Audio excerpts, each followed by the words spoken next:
Flow measurement is the quantification of bulk fluid movement. Flow can be measured in a variety of ways. Positive displacement flow meters accumulate a fixed volume of fluid and then count the number of times the volume is filled to measure flow. Other flow measurement methods rely on forces produced by the flowing stream as it overcomes a known constriction, to indirectly calculate flow. Flow may be measured by measuring the velocity of fluid over a known area. Units of measurement. Both gas and liquid flow can be measured in volumetric or mass flow rates, such as liters per second or kilograms per second, respectively. These measurements are related by the material's density. The density of a liquid is almost independent of conditions. This is not the case for gases, the densities of which depend greatly upon pressure, temperature and to a lesser extent, composition. When gases or liquids are transferred for their energy content, as in the sale of natural gas, the flow rate may also be expressed in terms of energy flow, such as GJ, hour or BTU, day. The energy flow rate is the volumetric flow rate multiplied by the energy content per unit volume, or mass flow rate multiplied by the energy content per unit mass. Energy flow rate is usually derived from mass or volumetric flow rate by the use of a flow computer. In engineering contexts, the volumetric flow rate is usually given the symbol, and the mass flow rate, the symbol. For a fluid having density, mass and volumetric flow rates may be related by gas. Gas is a compressible unchanged volume when placed under pressure, a heated or a cooled. A volume of gas under one set of pressure and temperature conditions is not equivalent to the same gas under different conditions. References will be made to actual flow rate through a meter and standard or base flow rate through a meter with units such as ACM, H, EDM3, SEC, KSCM, H, LFM, or MMS CFD. Gas mass flow rate can be directly measured, independent of pressure and temperature effects, with thermal mass flow meters, Coriolis mass flow meters, or mass flow controllers. Liquid for liquids. Various units are used depending upon the application and industry, but might include gallons per minute, liters per second, bushels per minute, or, when describing river flows, cumecs or acre-feet per day. In oceanography, a common unit to measure volume transport is a Sverdrup, equivalent to 106 cubic meters per second. Mechanical flow meters. A positive displacement meter may be compared to a bucket and a stopwatch. The stopwatch is started when the flow starts, and stopped where the bucket reaches its limit.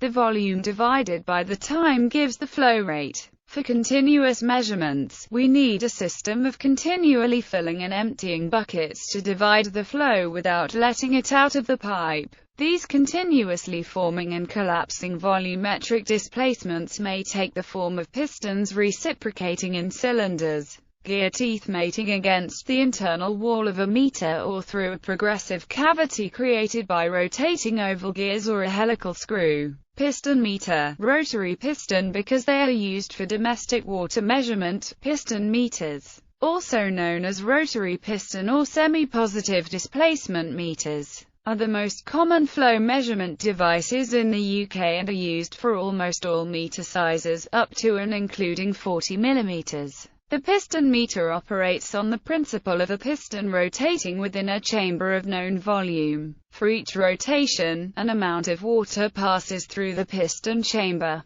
through a gear mechanism in, sometimes, a magnetic drive, a needle dial and odometer type display are advanced. Oval gear meter. An oval gear meter is a positive displacement meter that uses two or more oblong gears configured to rotate at right angles to one another, forming a T-shape. Such a meter has two sides, which can be called A and B. No fluid passes through the center of the meter, where the teeth of the two gears always mesh. On one side of the meter, the teeth of the gears close off the fluid flow because the elongated gear on side A is protruding into the measurement chamber, while on the other side of the meter, a cavity holds a fixed volume of fluid in a measurement chamber. As the fluid pushes the gears, it rotates them, allowing the fluid in the measurement chamber on side B to be released into the outlet port. Meanwhile, fluid entering the inlet port will be driven into the measurement chamber of side A, which is now open. The teeth on side B will now close off the fluid from entering side B. This cycle continues as the gears rotate and fluid is metered through alternating measurement chambers. Permanent magnets in the rotating gears can transmit a signal to an electric reed switch or current transducer for flow measurement. Though claims for high performance are made, they are generally not as precise as the sliding vane design. Gear meters differ from oval gear meters in that the measurement chambers are made up of the gaps between the teeth of the gears. These openings divide up the fluid stream in as the gears rotate away from the inlet port. The meter's inner wall closes off the chamber to hold the fixed amount of fluid. The outlet port is located in the area where the gears are coming back together. The fluid is forced out of the meter as the gear teeth mesh and reduce the available pockets to nearly zero volume. Helical gear flow meters get their name from the shape of their gears or rotors. These rotors resemble the shape of a helix, which is a spiral-shaped structure. As the fluid flows through the meter, it enters the compartments in the rotors, causing the rotors to rotate. The length of the rotor is sufficient that the inlet and outlet are always separated from each other, thus blocking a free flow of liquid. The mating helical rotors create a progressive cavity which opens to admit fluid, seals itself off and then opens up to the downstream side to release the fluid. This happens in a continuous fashion and the flow rate is calculated from the speed of rotation. Tating disc meter. This is the most commonly used measurement system for measuring water supply in houses. The fluid, most commonly water, enters in one side of the meter and strikes the Tating disc, which is eccentrically mounted. The disc must then wobble or nutate about the vertical axis, since the bottom and the top of the disc remain in contact with the mounting chamber. A partition separates the inlet and outlet chambers. As the disc nutates, it gives direct indication of the volume of the liquid that has passed through the meter, as volumetric flow is indicated by a gearing and register arrangement, which is connected to the disc. It is reliable for flow measurements within 1%. Variable area meter. The variable area meter, also commonly called a rotameter, consists of a tapered tube, typically made of glass, with a float inside that is pushed up by fluid flow and pulled down by gravity. As flow rate increases, greater viscous and pressure forces on the float cause it to rise until it becomes stationary at a location in the tube that is wide enough for the forces to balance. Floats are made in many different shapes, with spheres and spherical ellipses being the most common. Some are designed to spin visibly in the fluid stream to aid the user in determining whether the float is stuck or not. Rotameters are available for a wide range of liquids but are most commonly used with water or air. They can be made to reliably measure flow down to 1% accuracy. Turbine flow meter. The turbine flow meter translates the mechanical action of the turbine rotating in the liquid flow around an axis into a user-readable rate of flow. The turbine tends to have all the flow traveling around it.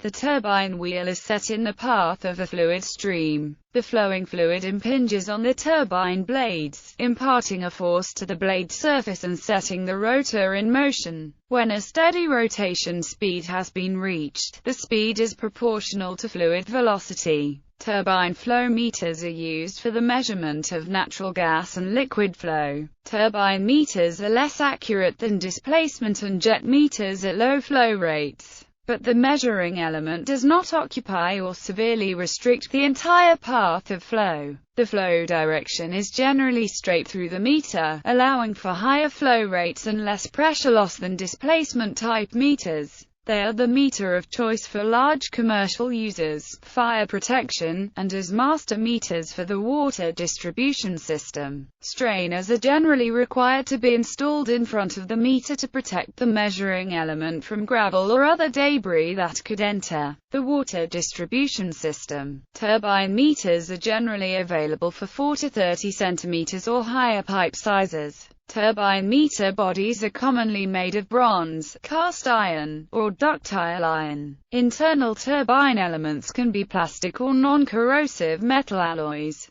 They are accurate in normal working conditions but are greatly affected by the flow profile and fluid conditions. Fire meters are a specialized type of turbine meter with approvals for the high flow rates required in fire protection systems. They are often approved by underwriters' laboratories or factory mutual or similar authorities for use in fire protection. Portable turbine meters may be temporarily installed to measure water used from a fire hydrant. The meters are normally made of aluminum to be lightweight, and are usually 7.5 centimeters capacity. Water utilities often require them for measurement of water used in construction, pool filling, or where a permanent meter is not yet installed. Waltman meter. The Waltman meter comprises a rotor with helical blades inserted axially in the flow. Much like a ducted fan, it can be considered a type of turbine flow meter. They are commonly referred to as helix meters, and are popular at larger sizes.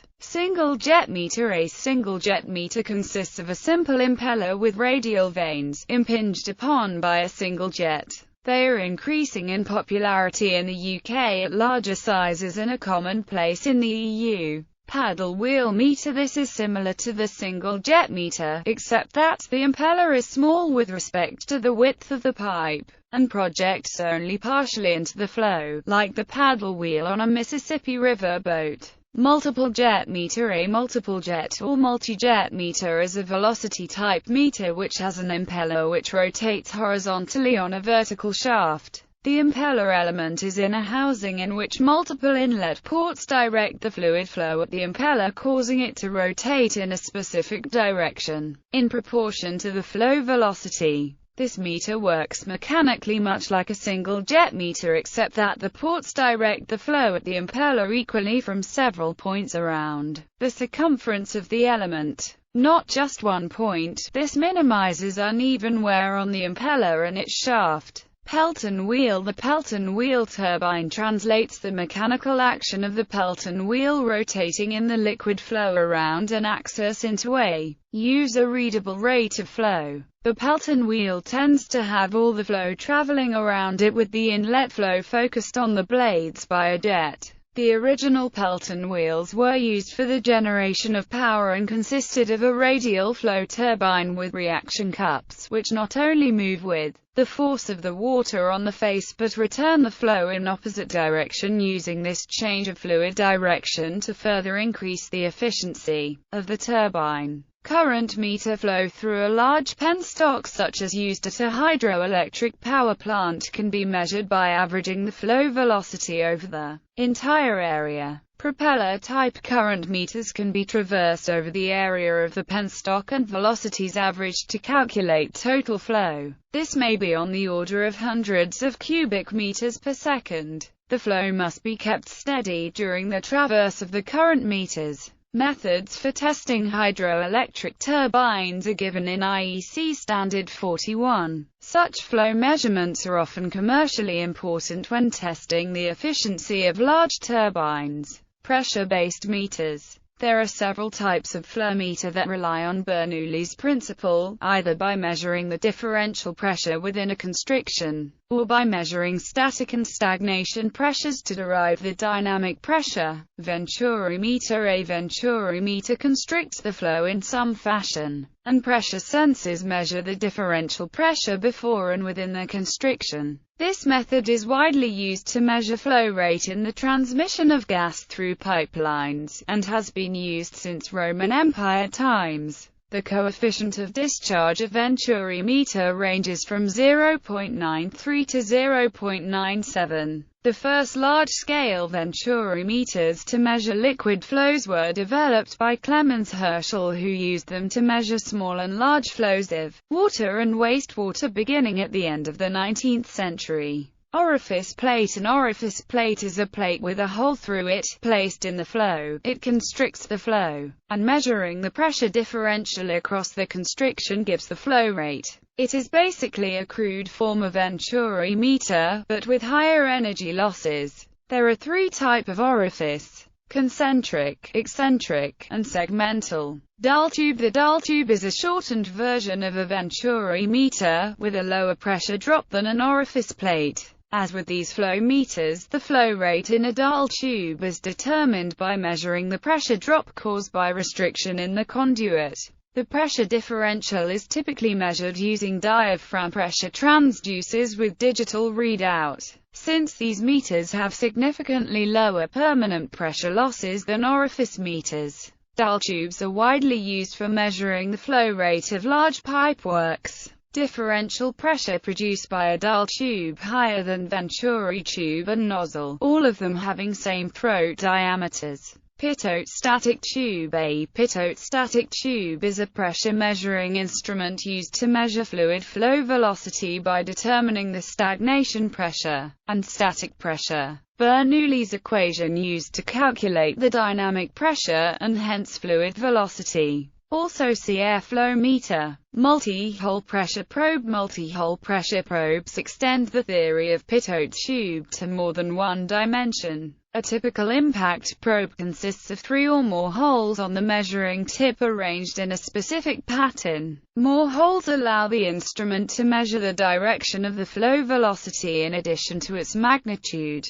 3 holes arranged in a line allow the pressure probes to measure the velocity vector in 2 dimensions. Introduction of more holes, e.g., 5 holes arranged in a plus formation, allow measurement of the 3-dimensional velocity vector. Cone meters. Cone meters are a newer differential pressure metering device first launched in 1985 by Micrometer in Hemet, CA. While working with the same basic principles as Venturi and orifice-type DP meters, cone meters don't require the same upstream and downstream piping. The cone acts as a conditioning device as well as a differential pressure producer. Upstream requirements are between 0 to 5 diameters compared to up to 44 diameters for an orifice plate or 22 diameters for a Venturi. Because cone meters are generally of welded construction, it is recommended they are always calibrated prior to service.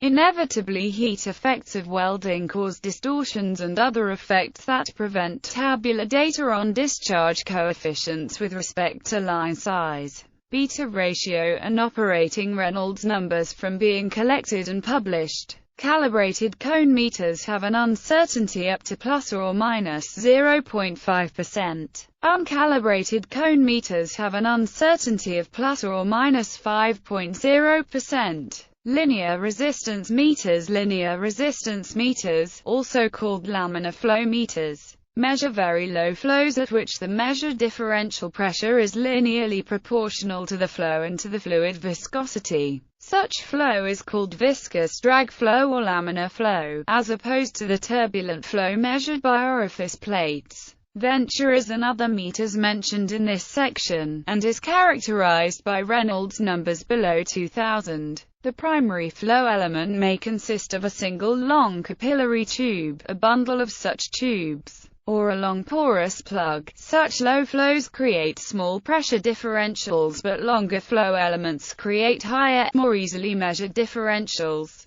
These flow meters are particularly sensitive to temperature changes affecting the fluid viscosity and the diameter of the flow element, as can be seen in the governing Hagen-Poiseuille equation. Optical flow meters. Optical flow meters use light to determine flow rate. Small particles which accompany natural and industrial gases pass through 2 laser beams focused a short distance apart in the flow path. In a pipe by illuminating optics, laser light is scattered when a particle crosses the first beam. The detecting optics collects scattered light on a photodetector, which then generates a pulse signal. As the same particle crosses the second beam, the detecting optics collect scattered light on a second photodetector, which converts the incoming light into a second electrical pulse. By measuring the time interval between these pulses, the gas velocity is calculated as where is the distance between the laser beams and is the time interval. Laser-based optical flow meters measure the actual speed of particles, a property which is not dependent on thermal conductivity of gases, variations in gas flow or composition of gases. The operating principle enables optical laser technology to deliver highly accurate flow data, even in challenging environments which may include high temperature, low flow rates, high pressure, high humidity, pipe vibration and acoustic noise. Optical flow meters are very stable with no moving parts and deliver a highly repeatable measurement over the life of the product. Because distance between the two laser sheets does not change, optical flow meters do not require periodic calibration after their initial commissioning. Optical flow meters require only one installation point, instead of the two installation points typically required by other types of meters. A single installation point is simpler, requires less maintenance and is less prone to errors. Commercially available optical flow meters are capable of measuring flow from 0.1 meters per second to faster than 100 meters per second and have been demonstrated to be effective for the measurement of flare gases from oil wells and refineries, a contributor to atmospheric pollution.